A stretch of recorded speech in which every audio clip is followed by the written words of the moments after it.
শেষ হয়ে গেছে, এখন আমরা গানের মঞ্চে আছি।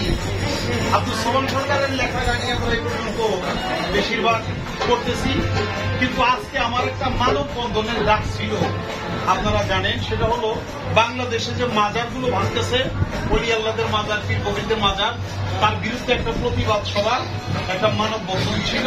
কারণবশত সেটা করতে পারি নাই, যেহেতু এদেশে এখন আবার ওই যে যৌথ বাহিনী অভিযান চলছে, সেই পথ দেখাই আমরা অনুষ্ঠানটা পিছিয়ে নিচ্ছি। তারিখ আপনাদের পরে জানাবো, কিন্তু আজকের দিনটা তো ছিল, এই জন্য আমি ওলি আল্লাহদের নামে একটা প্রার্থনা মহান আল্লাহ তাআলার কাছে, এদেশের জ্ঞানী গুণীজন এবং দেশের যারা রাষ্ট্রপ্রধান তাদের কাছে, ছাত্র সমাজের কাছে, শিক্ষিত সমাজের কাছে আমার অনুরোধটা এই গানে গানে থাকবে।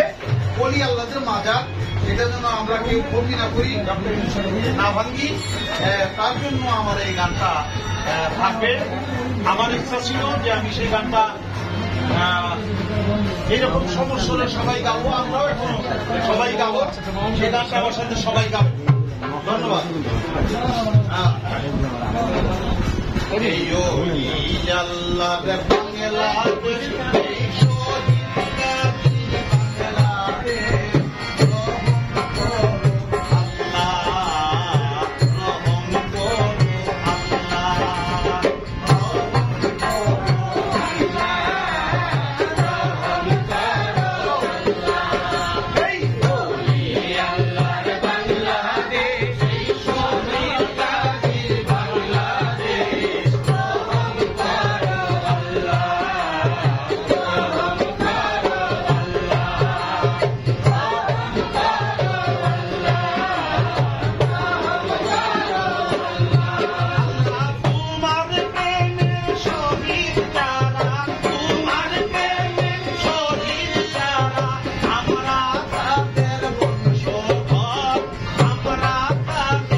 বাংলা